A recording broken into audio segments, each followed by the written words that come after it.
Hello guys. So இன்றைக்கி நம்ம graph rock பற்றி பார்க்க போகிறோம். ஸோ ஆல்ரெடி நான் கிராப் ராக் ரிலேட்டட் நான் வந்து சாட் பாட் இம்ப்ளிமெண்ட் பண்ணிட்டேன். ஃபஸ்ட்டு நான் டெமோ பார்த்துட்டு நெக்ஸ்ட்டு வந்து கோடிங் வந்து நான் எக்ஸ்பிளைன் பண்ணுறேன். இப்போ வந்து பார்த்தீங்கன்னா கார் ரெண்டல் ரிலேட்டட் என்கிட்ட ஒரு பிடிஎஃப் இருக்குது. அதில் கொஸ்டின் ஆன்சர் இருக்குது. நான் வந்து அதை வந்து நான் அப்லோடு பண்ணுறேன். ஸோ சக்ஸஸ்ஃபுல்லாக அப்லோட் ஆகிடுச்சு. இப்போ அப்லோடு பண்ண டாக்குமெண்ட்லேருந்து நான் கொஸ்டின் கேட்குறேன்.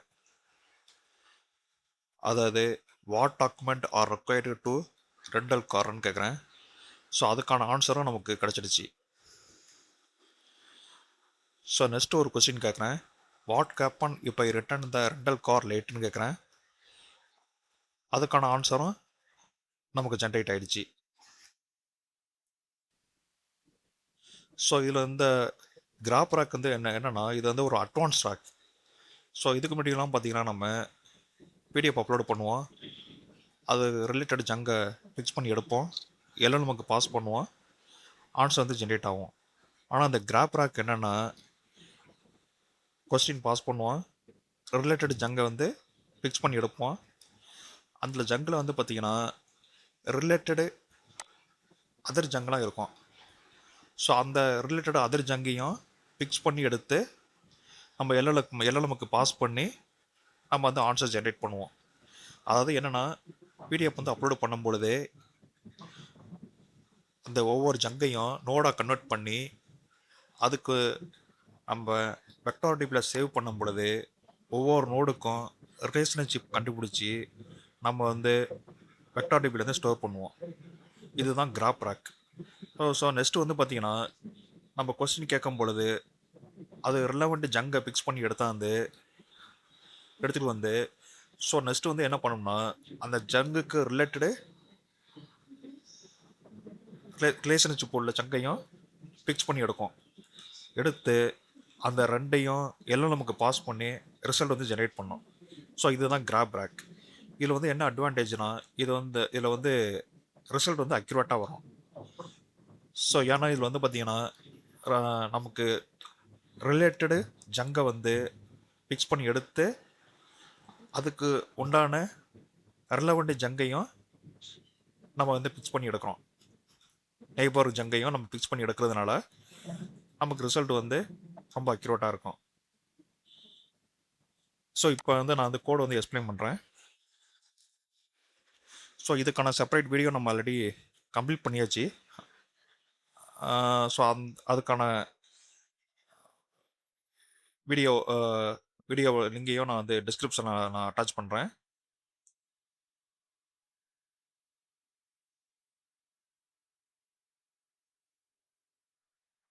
அதாவது எம்படிங் கிரியேட் பண்ணுறது, ஆஸ்க் மெத்தடு, இதெல்லாம் வந்து நம்ம செப்பரேட்டாக ஒரு வீடியோ போட்டிருக்கோம். இது வந்து பார்த்திங்கன்னா read and under score PDF. இது வந்து பார்த்திங்கன்னா பிடிஎஃப் வந்து ஓப்பன் பண்ணி அதில் உள்ள பேஜஸ் எல்லாம் ரீட் பண்ணி டெக்ஸ்ட்டை வந்து ரீட் பண்ணி கிரியேட் அண்டர் ஸ்கோர் ஜங்குக்கு அனுப்புவோம். இங்கே வந்து பார்த்திங்கன்னா என்ன பண்ணணும்னா அதில் ஜங்கில் உள்ள வேல்யூ எல்லாமே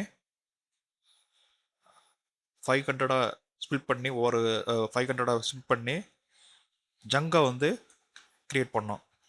க்ரியேட் பண்ண ஜங்கை வெக்டார் டிபியில் வந்து ஸ்டோர் பண்ணோம். இதுதான் ப்ராசஸ். ஆல்ரெடி இதுக்கான செப்பரேட் வீடியோ நம்மக்கிட்ட இருக்குது.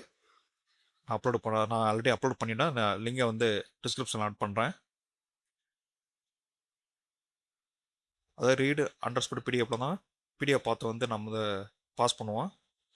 அதில் கிடைக்கிற டெக்ஸ்ட்டை கிரியேட் அண்டர் ஸ்கோர் ஜங்குக்கு பாஸ் பண்ணி ஜங்காக வந்து க்ரியேட் பண்ணுவோம்.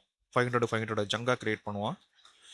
க்ரியேட் பண்ண பிறகு build under score vector under score store இந்த மெத்தடுக்கு பாஸ் பண்ணி வெக்டார் டிபியில் ஸ்டோர் பண்ண பிறகு நெக்ஸ்ட்டு வந்து பில்டு அண்டர் ஸ்கோர் கிராப், அதுக்கு வந்து பார்த்திங்கன்னா நம்ம வந்து ஜங்கை வந்து பாஸ் பண்ணுவோம். இங்கே வந்து பார்த்திங்கன்னா பில்டு அண்டர் ஸ்கோர் கிராப் இந்த மெத்தடில் வந்து பார்த்திங்கன்னா கிராப் வந்து க்ரியேட் பண்ணுறோம். ஃபஸ்ட்டு அதை கிராப் க்ரியேட் பண்ணுறோம். நெக்ஸ்ட்டு வந்து பார்த்திங்கன்னா ஒவ்வொரு ஜங்கையும் நோடாக கன்வெர்ட் பண்ணுறோம். நோடாக கன்வெர்ட் பண்ணி மறுபடியும் ஒரு லூப் உள்ளார கிராப் டாட் ஆடு ஹைப்பன் எட்ஜ் இந்த அதில் வந்து பார்த்தீங்கன்னா ஒன்று ஒன்று ஆட் பண்ணுறோம். ஏன்னா வந்து graph dot add under score edge இந்த மெத்தடு தான் வந்து பார்த்தீங்கன்னா ஒவ்வொரு ஜங்குக்கும் உள்ள ரிலேஷன்ஷிப் வந்து ஃபைன் பண்ணோம். ரிலேஷன்ஷிப்பை ஃபைன் பண்ணி ஃபைனலாக பார்த்தீங்கன்னா அந்த கிராப்பை வந்து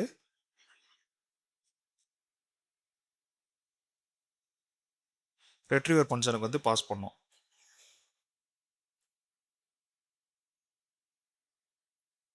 இங்கே வந்து பார்த்தீங்கன்னா நான் கேட்குற கொஸ்டினையும் இது வந்து பார்த்தீங்கன்னா hybrid search similarity under score சர்ச்சுங்கிறது ஹைப்ரிட் சர்ச். இதில் நான் வந்து கொஸ்டின் கொடுத்துருக்கிறேன் ப்ளஸ்ஸு கே ஈக்குவல் டு ஒன்றுன்னு கொடுத்துருக்கேன். அதாவது ஒரே ஒரு ஜங்கு மட்டும் ஃபிக்ஸ் பண்ணி கொடுக்கும். ஃபிக்ஸ் பண்ண ஜங்கில் அது பேஸ் பண்ணி ஒரு இண்டெக்ஸ் க்ரியேட் பண்ணுறோம். இண்டெக்ஸ் க்ரியேட் பண்ண பிறகு அதுக்கு ரிலவெண்ட்டு ஜங்கு நம்ம ஃபிக்ஸ் பண்ணி எடுத்து அதுக்கு பிறகு அந்த ஜங்குக்கு ரிலவெண்ட்டு நெய்பர் ஜங்கையும் நம்ம ஃபிக்ஸ் பண்ணி எடுக்கிறோம். ஸோ நெய்பர் ஜங்கையும் எடுத்த பிறகு எல்லாத்தையும் கான்டெக்ஸ்ட் இந்த வேரியபிளில் வந்து எல்லாத்தையும் ஆட் பண்ணி ஃபைனலாக வந்து ரிட்டர்ன் பண்ணுறோம். ஸோ இதுதான் இதில் உள்ள அட்வான்டேஜ். அதாவது முன்னாடியெல்லாம் பார்த்தீங்கன்னா ஜங்கு மட்டும் தான் எடுப்போம். இப்போ வந்து அந்த ஜங்குக்கு ஏதாவது ரிலேட்டட் ஜங்க்ஸ் இருந்ததுன்னா அதையும் ஃபிக்ஸ் பண்ணி எடுத்து எல்லாம் நமக்கு வந்து பாஸ் பண்ணுவோம். இதுதான் இந்த கிராப் ட்ராக்கில் வந்து உள்ள அட்வான்டேஜ். இதனால் என்னென்னா சம்டைம் வந்து பார்த்திங்கன்னா ரிசல்ட் வந்து அக்யூரேட்டாக இருக்காது. ஆனால் இந்த கிராப் ட்ராக் யூஸ் பண்ணால் அதுக்கு உண்டான ரிலவெண்ட்டு ஜங்கையும் ஃபிக்ஸ் பண்ணி எடுக்கிறதுனால ரொம்ப ஆன்சர் வந்து அக்யூரேட்டாக இருக்கும். ஸோ இங்கே பார்த்தீங்கன்னா நெக்ஸ்ட் வந்து generate under score answer method இந்த மெத்தடுக்கு வந்து பார்த்தீங்கன்னா கொஸ்டினையும் கான்டெக்ட்னும் பாஸ் பண்ணுறேன். ஸோ இங்கே வந்து பார்த்தீங்கன்னா அதுக்கான ரிலவெண்ட் ஜங்க் இருந்ததுன்னா நம்ம கிடைக்கும், இல்லைனா நாட் பவுண்டுன்னு வரும். இப்போ வந்து நம்ம பிடிஎஃப் பார்க்கலாம், சாரி டெமோ பார்க்கலாம்.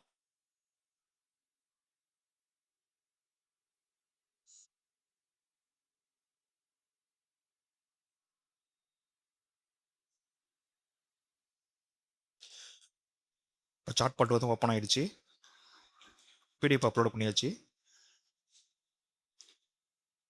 ஸோ சேம் கொஸ்டின் வந்து மறுபடியும் கேட்குறேன்.